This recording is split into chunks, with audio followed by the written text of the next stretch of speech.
What up, YouTube?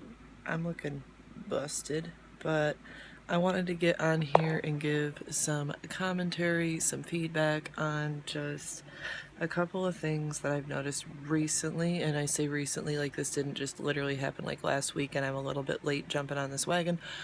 But a podcast was put out, I believe, last week with Gabbie, Hanna, featuring Trisha Paytas as a guest.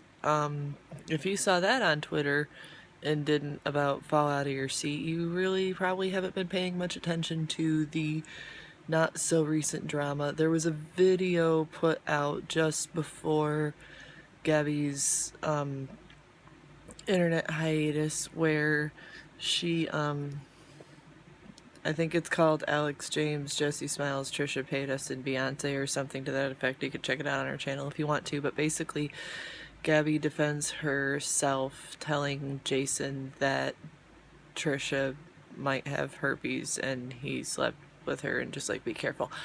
I still don't think that's right. I don't think that that's a conversation that needs to happen between a friend and a friend. I think that's a conversation that needed to happen between Jason and Trisha, and it's not Gabbie's place to be responsible for somebody's sexual health or activity. I think that's a little screwed up. But that's old tea, and we're gonna jump into what happened with the podcast. First of all, I immediately voiced my concerns on Twitter saying, like, oh my god, I hope Trisha doesn't just, like, hijack this podcast to talk over Gabbie and be rude, because I could very easily see that happening. Trisha has a very big personality and a very big mouth, to be quite honest, and she knows it, so... What I was pleasantly surprised to find listening to the podcast, because I did listen to the podcast, I do support Gabbie, I was pleasantly surprised to find that the conversation was balanced, that they did hash out some of the like drama that they had. They apologized to one another and they weren't sucking each other's ass, basically. This isn't going to be a family friendly video, just throwing that out there.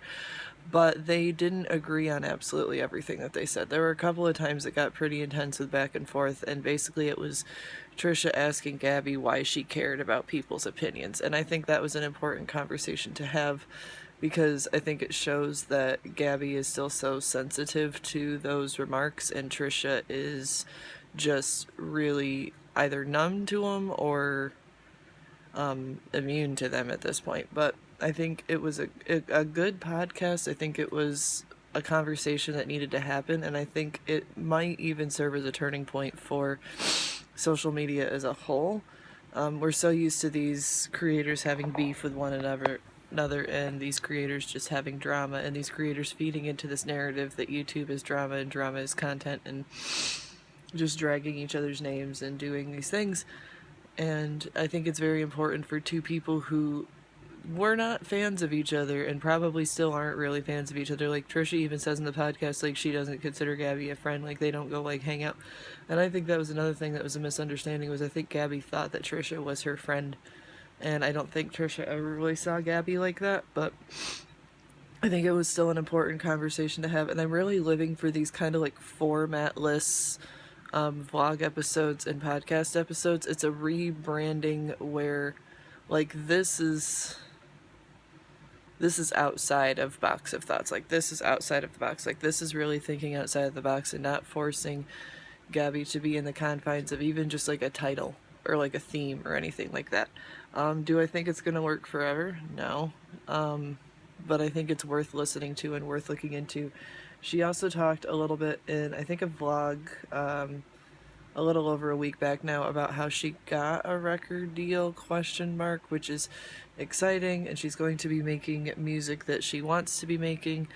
She doesn't have a real huge following on social media right now, but the ones who do follow her really are interested in her music career and where it goes and what happens to it. So I'm not a huge fan of Trisha. I probably will never be. I find her very abrasive and frankly unpleasant to listen to, but I think it was important to have Gabbie and Trisha have a conversation on the podcast, and I think if they're going to continue having guests of like this potential magnitude on the podcast, I think that's great for Gabbie. I think it shows that Gabbie has grown, that Gabbie has progressed. In a lot of ways, that podcast showed that Gabbie is still going through a lot of what she did before and a lot of doubt about what people think of her, but at the same time, if she's in a spot where she's comfortable enough to have guests that are that controversial and guests that have kind of really taken a swing at her image, then I think that shows an incredible amount of growth. And just she seems a lot happier. She seems a lot genuinely happier, not just like YouTube happier. And I know y'all know the difference between genuine happy and YouTube happy. I want to touch briefly on just a couple of recaps. Tana Mojo is being problematic on YouTube and Twitter as usual because she's not present on YouTube. She's lucky if she uploads every couple of weeks. The last video she uploaded was a clothing haul because she had a breakup, and I'm sitting here going, I thought you were in a relationship with the girl on your OnlyFans, but whatever.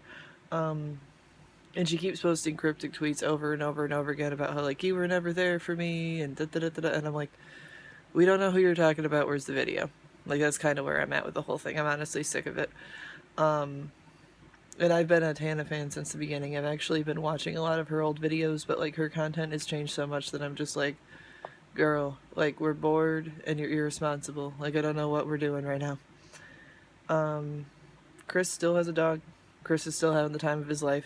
I love Chris Clemens. Like, if you don't follow Chris Clemens, you're honestly missing out. Still not going to be giving commentary on Eugenia Cooney. Still can't watch her videos or follow her or even look at her tweets because it's toxic and hard to watch. Finally watched the dissociated makeup tutorial. I thought it was very beautifully edited and well done. I thought it had, like, I hadn't really seen, like, a makeup Q&A like that about DID, so I thought that that was interesting. I think a lot of people do like a chit chat get ready with me. I don't really see a lot of like question formats with voiceover editing like that, and I thought it was very, very, very well done. If I mean, like dissociated or not, her editing skills are pretty bomb, so I'm just gonna give credit there where credit is due. And I think on that note, that's given pretty much my recap, but I'm going to be keeping my eyes peeled on the whole Gabbie Hanna situation because I'm genuinely interested to see where everything goes. And, you know, I think the smartest thing for her to do right now would be to distance herself from Trisha Paytas, but I'm glad that they at least had the conversation. So with that being said, if you like this video, give it a thumbs up. If you like this channel, subscribe. I'm going to try to get a little bit more consistent with my uploads because I know that I think I uploaded like once last week, and that's not enough for y'all. So take care. We'll see you next time. Bye.